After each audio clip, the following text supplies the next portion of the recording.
I wanted to do this video yesterday. I thought I would have killed myself by today. I got up late at night and I was like, well, it's like a perfect time to kill yourself. And I dozed off again. Lazy ass motherfucker.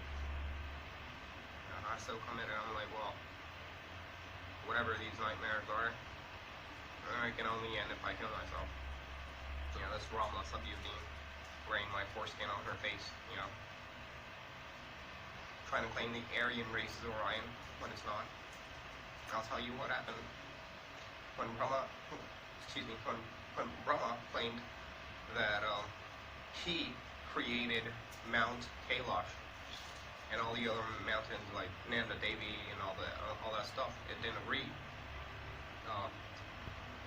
with Shiva. Instead, it went and claimed it made it, and by it I mean Brahma. Excuse me, I'm kind of distracted right now. I don't know if you can hear this on the video, but there's all kinds of trucks and motorcycles, and you know, it's like just Brahma's diarrhea being sprayed all over the place.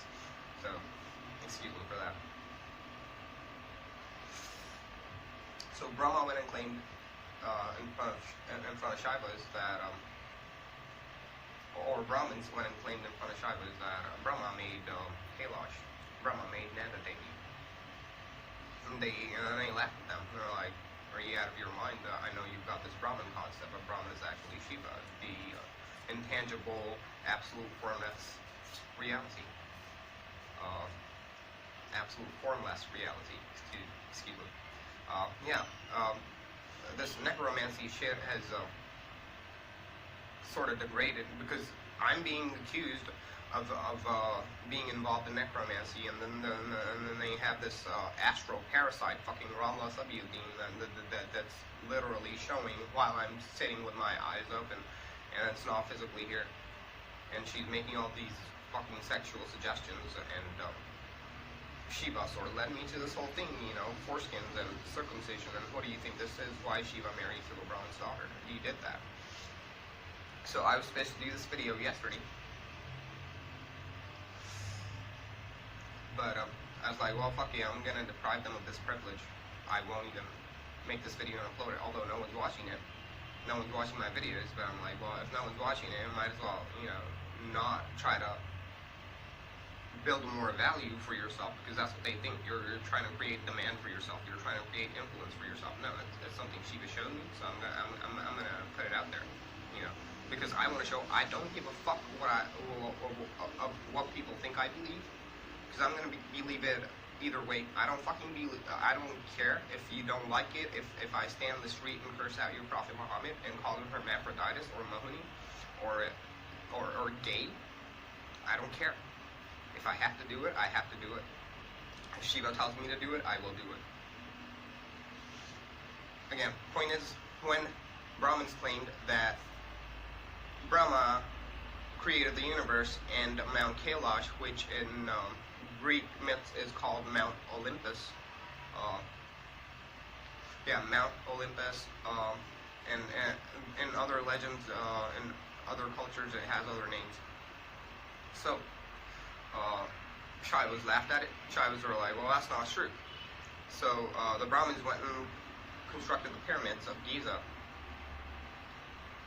and they have this characteristic that is unique from all structures in the world, right? That is that these pyramids are aligned with the 3 stars in Orion's belt. What is that now? Is that the harp that David used to play? Is that like a siphon? Because that's where the middle finger comes from. It's a siphon. They're siphoning the divine flow of energy from the constellation Orion. Now, the whole legend of Jews being, or Israelites being enslaved in Egypt for so many years has no archaeological evidence for it. I mean, you can't back it up with any archaeological evidence. There isn't any. It's just like only the Hyksos are the closest people to the Jews who were enslaved there, and then that's the only archaeological evidence that you can find. Okay, but I think that's just like a fabricated version of enslavement of Shaivas under the whole triumvirate doctrine, the triumvirate ideology, because Brahmins will want them to believe, see, and that shit's still trying to get me to, yeah, I mean, it's still trying to fuck with the cognitive functions, but, yeah, Brahmins believe that, their daughter is married to Shiva, right? And they've been pushing that logic onto Shaivas. They make them worship Kali and Durga and, you know, I don't know, Big Pharma and who else. So, this interruption that I'm experiencing is probably because they're trying to push this logic. The spirits, the necromancer spirits, are trying to push this logic that you're smoking, and smoking is not allowed. You're trying to show off. That's excess.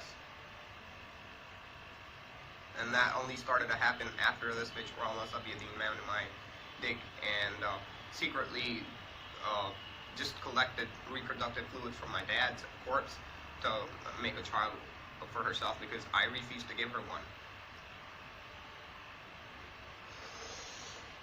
So Shaivas were being forced to believe that Brahmins are basically married into Shiva's whole, or Shiva's married into the Brahmin family because Sati is Daksha's daughter, Daksha is a Brahmin. So Brahmins want Shaivas to believe that this is the truth about Shiva, and that's not it. Everyone in the northern hemisphere is Yahweh, Yahweh, Yahweh. Who the fuck is Yahweh? Yahweh is getting Jews to do grease mulas on little infants, and they're sucking blood out of their phalluses. Is that Yahweh? Would Shiva ever get people who were paying devotion to him in Kashmir suck blood out of the phalluses of infants? He wouldn't, right? Because he's the one that condemned Brahma's and Saraswati's incest. Why would he encourage such practices? It's not true. So these Brahmins claimed, well, Brahma built the universe and he built Mount Kailash, obviously, and Shaivas laughed at it, and so they went and built the pyramids. They set up a siphon into Orion's belt, and they're like, well, build something like this now. And then they ostracized pretty much everyone who had any good ideas since then. They've been circumcising everyone, setting up this siphon for their women so they can be more attractive. Set up a siphon into the Orion constellation. They're sucking out the helium out of Betelgeuse, and their women are oh so feminine and oh so classy and oh so pretty, and they're out with their boobs on TikTok and Instagram, and they're supposed to be working out, but all you see is their ass cheeks and their yoga pants, and that's all Kundalini yoga. Nobody gives any credit to Shiva, huh? How do they get their women to look like that? Well, by circumcising Shaivas, taking off their foreskins, and now they've set up a tap. Now Bris Mila, and adrenochrome, and you'll feel an itch in your butt, and you'll feel your cognitive functions just fucking going to shit, and you'll just feel like a fucking retard for a second, and then you'll see their faces, and then Shiva's going to let you know, well, what is the Aryan race then, huh? How do you think this Brahma, this incarnation of Brahma that likes to compare himself to fire, you know, slurped up my semen and gave birth to a baby with 6 heads? How do you think that happened? How do you think a Brahman's daughter is married to Shiva when Shiva severs Brahma's 5th head for committing incest? Now, is he going to marry into a family that's just all incestuous inbreeding?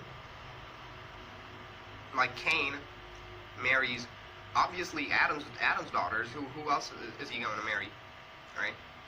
So, if Brahma's sons had to marry anybody, who do you think they would have married?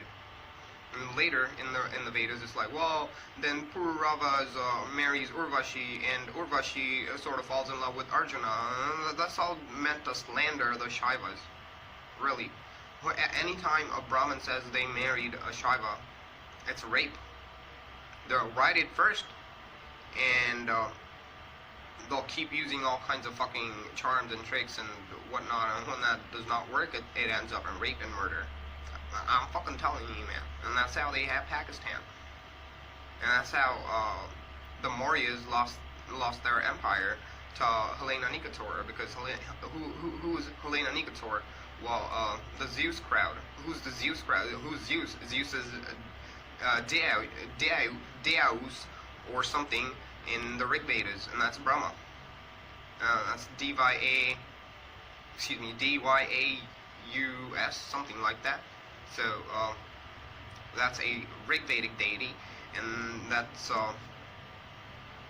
right. That's just Brahma in the Rig Vedas, an incarnation of Brahma in the Rig Vedas, and that's changed to Zeus in Greek. So that's what's up. I can't think of the words that I'd rather choose to speak, because I've got all these, astral parasites leeching off of me, and they're like, well, precision is only for the Aryan. No, man.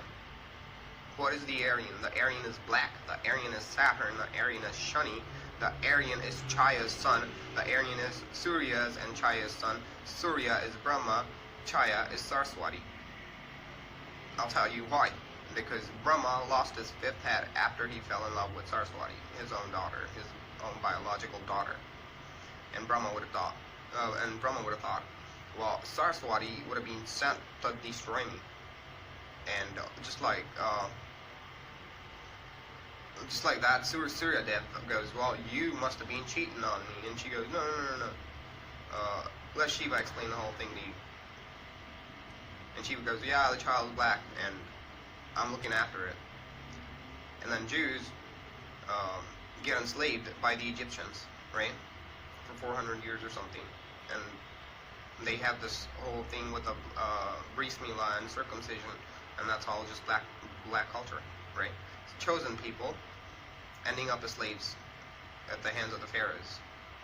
And the chosen people must, in Vedic culture, must be Shani, right? Because Shiva says, well, I'm giving you my guarantee that I definitely did not knock her up. And Shiva does not, because how is Shiva married to a Brahman's daughter, Sati? So Shiva wants nothing to do with any of the Brahmins. Just like they say Adam and Eve were sent out of the Garden of Eve, where were they sent? Below the equator, after Shani was turned black in color, or after Adam and Eve were cursed by Yahweh, or Brahma and Saraswati and their behavior was condemned by Shiva, and they were sent in the southern hemisphere. They were turned, their complexion was turned black, had been turned black by Shiva, and they were sent below the equator in the southern hemisphere, and that's where they were meant to stay. And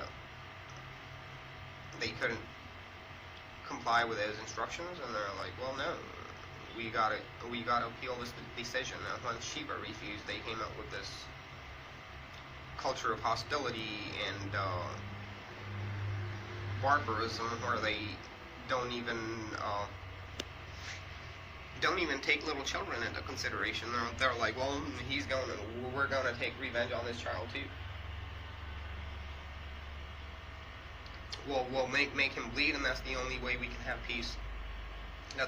We'll make the bad blood bleed, and that's the only way we can we can have peace with Shiva.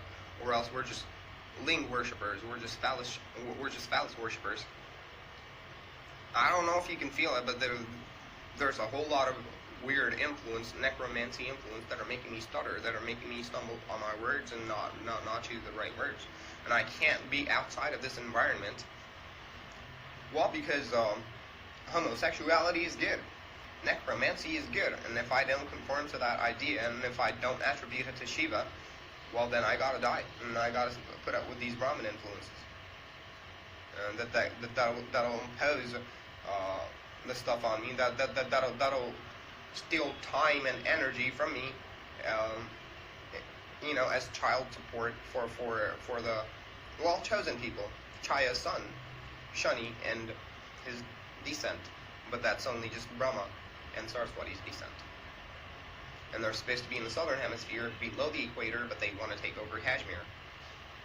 So now, the people who, at least remember Shiva, along with Brahma and Vishnu, because they don't know the whole truth about Shiva, are losing Kashmir, and they've lost the northern part of Kashmir to the Muslims, who are actually just circumcision practicing Africans, right? And they've lost the northern part of Kashmir to the black circumcising Muslims, black circumcision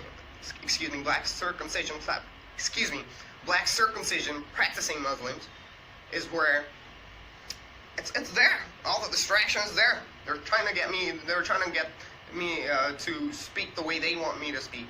But no, man. They're trying to enforce a rule that my dad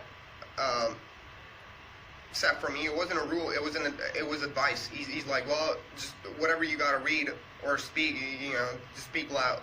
Because I was a soft-spoken person. Now they think they're in my dad's spot, and they're enforcing his advice onto me. Either way, so I even lost track of where I was, and this is what they keep doing. 9/11 was just happy birthday to you, man. Muslims have connections. That's all they're trying to prove here. So you can't get out of this environment. There's no way out of here. And they're like, well, Kashmir is for the black Kashmir is for the black circumcision practicing Africans, and then they'll blame you for global warming and won't let you buy a car. And the Muslims are going to be out here spraying Brahma's diarrhea all over you with their chandas and their shalwars and whatnot. And you're just supposed to sit here and be like, well, Jesus has saved me, and Jesus' sacrifice has paid the debt of my sin. What sin, motherfucker? What sin? The Shiva sin. And now they're in the northern hemisphere, the black circumcision practicing Africans, and they want to push you in the southern hemisphere. And the people who used to remember Shiva, at least, while not knowing the truth about him, but they paid their reverence to him along with Brahma and Vishnu, have the southern part of Kashmir, and the black circumcision practicing Africans have the northern part of Kashmir. And they couldn't let me say this without charging me energy and time for it. They couldn't let me say this. I know because I'm feeling it inside of my mind and other parts of my anatomy. The axis bone, the spinal cord, the caudate quina, amygdala. A lot of these functions are connected with your phallus and the foreskin, and they just have ways to exploit those functions to their own advantage. So when I try to speak and not use those necromancer phonetics, like in Urdu, like taka-tuka, like the click sound, because a lot of Urdu is just click sound. When I try to, disassociate myself with that click sound, these spirits try to take over, and they get all fierce like Beyonce, and they're like, well, we're so fierce, and we're so sexy, and homosexuality, and father and daughter sex, and it's all just cool, and you're just blaspheming against it. So fucked up, man. And try living here. And people are so mad that, well, this Indian Muslim actor, Shah Rukh Khan's son, got arrested, and it's such a big deal. Try living here, bitch. Try living here. Look at the mess your Ben Qasim has created for Shaivas. Ben Qasim's chasm just couldn't stay at peace, man. He just wanted the Shiva lingam inside of it so bad.